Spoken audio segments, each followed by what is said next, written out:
Internal Combustion Engine, sebuah mahakarya pertama yang telah dilahirkan para engineer terdahulu untuk membantu kita dalam keseharian kita.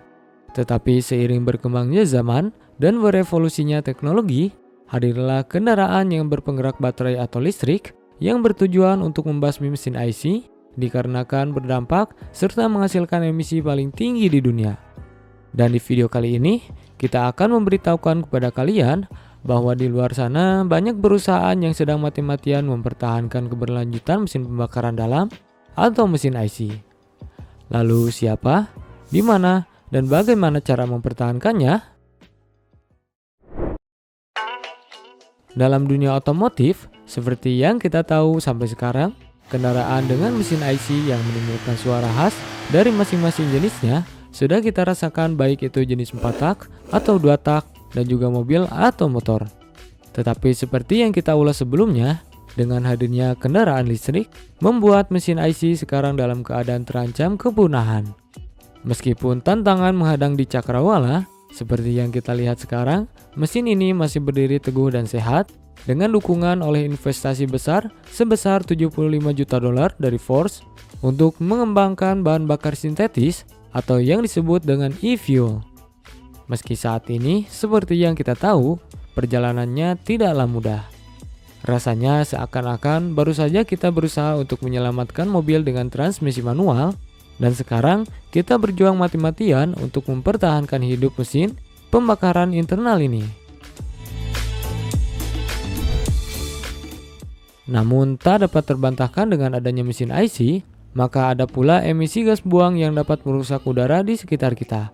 Para pengacara yang berpengaruh di bidang tersebut dan masyarakat juga merasakan kekecewaan yang sama terhadap produsen mobil yang masih memproduksi kendaraan boros bahan bakar. Dan fakta yang tak terbantahkan lagi, di barat sana adalah sektor transportasi menyumbangkan sekitar 27% dari total emisi gas buang di Amerika Serikat. Hal ini membuktikan bahwa arah menuju kendaraan listrik adalah langkah yang tak dapat dihindari.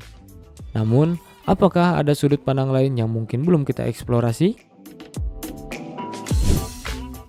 Porsche dengan tegas menyuarakan pandangannya bahwa masa depan masih mengakomodasi mesin pembakaran internal. Meskipun bahan bakar sintetis masih dalam fase penelitian, Porsche meyakini bahwa melalui proses produksi yang efisien, bahan bakar ini dapat membantu mesin pembakaran internal mendekati netralitas karbon. Pendekatan ini juga diperkuat oleh sejumlah produsen lain, termasuk Toyota yang berkolaborasi dengan Mazda, Subaru, Yamaha, dan Kawasaki dalam usaha bersama menuju netralitas karbon. Akan tetapi, pertanyaannya adalah mengapa industri otomotif tidak langsung beralih sepenuhnya ke kendaraan listrik? Sebelum dilanjutkan, kita akan telah dulu motivasi di balik langkah besar-besaran produsen mobil dalam menginvestasikan sumber daya bahan bakar yang alternatif. Motivasi ini tak hanya untuk menyenangkan hati para penggemar setia, tetapi juga sebagai upaya melindungi puluhan ribu lapangan kerja yang terkait dengan industri ini. Saatnya kita merenungkan alasan-alasan yang mendasari pilihan ini.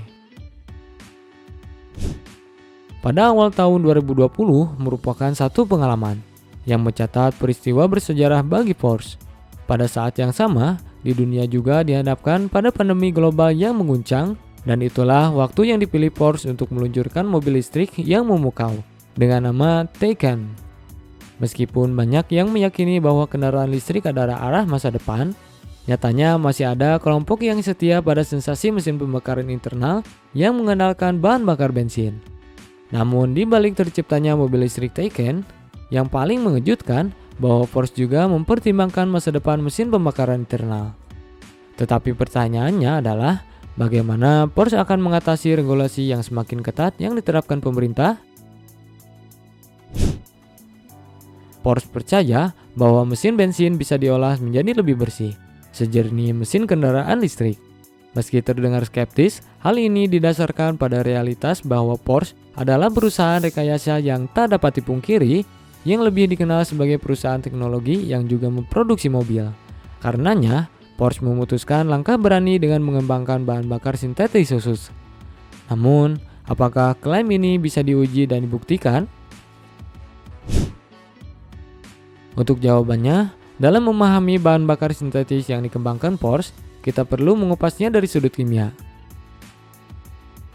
Mesin pembakaran internal umumnya menggunakan bensin atau diesel sebagai bahan bakar, namun menghasilkan gas berbahaya nitrogen oksida, termasuk nitrogen monoksida yang kemudian berubah menjadi nitrogen dioksida.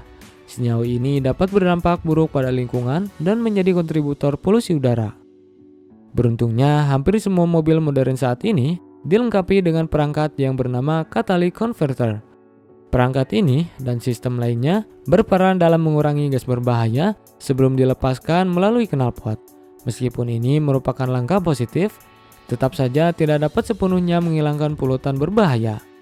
Namun, perangkat ini mampu mengubah produk hasil pembakaran nitrogen oksida yang berbahaya menjadi senyawa nitrogen, oksigen, dan karbon dioksida. Balik lagi ke topik utama. Namun, untuk menghasilkan bahan bakar sintetis, dibutuhkan sejumlah besar energi listrik untuk mengekstrak hidrogen dan karbon yang diperlukan. Ini menjadikan sumber energi terbarukan seperti tenaga surya, angin, atau air sebagai satu-satunya opsi agar Porsche dapat benar-benar mencapai tingkat karbon netral. Maka dari itu, Porsche telah memilih untuk berinvestasi di Chili, sebuah tempat yang dianugerahi angin berlimpah dan lebih dari 2000 jam sinar matahari setiap tahunnya, sehingga dapat menciptakan lingkungan yang ideal bagi energi terbarukan. Dengan memanfaatkan sumber energi ini untuk menghasilkan bahan bakar dari polutan yang telah ada atmosfer, Porsche menciptakan konsep e-fuel yang menjadi kunci penyelamat mesin pembakaran internal dan memastikan kendaraan listrik tetap memiliki tempat. Namun, aspek lingkungan bukanlah satu-satunya pertimbangan dalam perdebatan antara mesin pembakaran internal dan kendaraan listrik. Sumber energi yang digunakan oleh kendaraan listrik juga menjadi faktor penting. Di beberapa negara bagian seperti Delaware atau Rhode Island, lebih dari 95% energi masih berasal dari bahan bakar fosil setiap kali kendaraan listrik diisi daya. Melalui penggunaan e-fuel dari Porsche, kalian bisa menuju pompa bensin dan mengisi bahan bakar tanpa menambah polusi udara. Mungkin sampai sini kita akan bertanya-tanya, mengapa bahan bakar jenis ini belum ditemukan sebelumnya? Selain faktor bahwa Einstein sudah tiada, hal ini juga terkait dengan aspek keuangan dan logistik. Perusahaan utilitas sudah memiliki metode mereka sendiri dalam mengekstrak, mengolah, dan mendistribusikan minyak dan gas. Oleh karena itu, mencoba pendekatan yang berbeda tidak hanya memakai biaya besar, tetapi juga memerlukan waktu yang lama. Selain itu, produsen mobil umumnya tidak terlibat dalam produksi bahan bakar yang digunakan oleh kendaraan mereka, kecuali pada saat ini. Maka dari itu, Porsche telah mengambil langkah maju dengan mengalokasikan sumber daya yang berharga untuk menyelamatkan masa depan mesin pembakaran internal sebelum terlambat. Namun, ada alasan yang lebih dalam untuk tindakan ini oleh Porsche, Toyota, Subaru, dan produsen lain yang masih terus berinvestasi dalam mesin pembakaran internal. Dengan mengembangkan metode yang efisien dari segi biaya untuk mengadaptasi mesin pembakaran internal agar menggunakan e-fuel, mereka dapat menjaga pabrik manufaktur dan rantai pasokan yang sudah ada, serta menghindari pemacetan massal yang mungkin terjadi jika beralih sepenuhnya ke kendaraan listrik. Dan lebih dari itu, produsen seperti Porsche yang memiliki banyak kendaraan klasik seperti Porsche 911 dan model lain yang masih beroperasi di jalan, dapat terus merawat kendaraan-kendaraan tersebut dengan e-fuel dan tetap mendapatkan pendapatan melalui layanan perawatan. Pasalnya, untuk kendaraan listrik, perawatan cenderung lebih sederhana, terutama hanya memerlukan penggantian rem dan juga ban. Melalui pendekatan ini, aliran pendapatan dapat tetap berlanjut selama masa transisi menuju kendaraan listrik, dan itulah mengapa produsen dengan gigih berusaha menjaga keberlangsungan mesin pembakaran internal dalam periode produksi saat ini dan masa depan. Oleh karena itu, sungguh pantas untuk percaya bahwa mesin pembakaran internal akan terus bergetar dan berjalan seperti sekarang.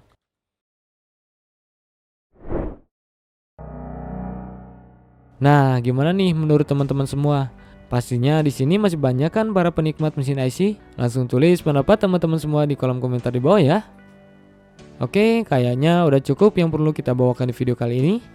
Seperti biasa, barangkali ada yang mau menambahkan atau memberi kritik juga sarannya, tulis saja di bawah ya. Saya Rizky and thanks for watching.